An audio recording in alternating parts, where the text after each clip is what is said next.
रामकृष्ण हरी माऊली. आषाढी एकादशीच्या सर्वांना खूप खूप शुभेच्छा. आणि त्याच निमित्ताने आज चला साबुदाणा वडा या खायला. त्यासाठी की नाही आपण घेऊया बटाटे आणि रताळे उकळून मस्तपैकी.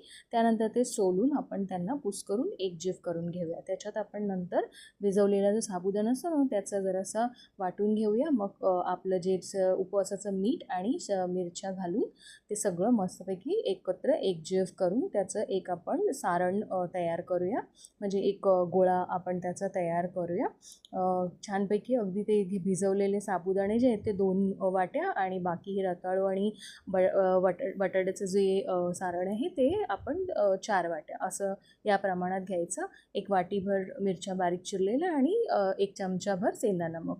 हे 5 मिनटं सारण बाजूला ठेवून त्याच्यानंतर आपल्या हाताला तेल लावून छानपैकी अगदी गोल गोल छोट्या छोट्या अशा आपण हे जे टिक्कीज आहेत त्या तयार करूया. म्हणजे छोटे छोटे गोल गोल असे आकाराचे आपण ते टिक्की तयार करूया.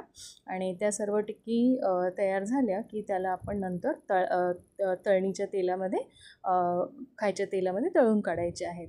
तर त्यासाठी आपण एका पॅनमध्ये तेल घेऊया. तेल अगदी गरम झालं की त्याला आपली जी फ्लेम आहे ती मध्यम आचेवर ठेवायची आणि त्याच्यामध्ये छान अगदी गोल्डन ब्राऊन होईपर्यंत हे जे साबुदाणे वडे आपण तयार केलेले आहेत ते वडे आपण त्याच्यात सोडून मस्तपैकी खरपूस असे ते तळून घ्यायचे अगदी त्याला सुनहरी कलर येईपर्यंत. आणि त्याला तुम्ही डीप फ्राय करा किंवा मग तुम्ही शॅलो फ्राय पण करू शकता.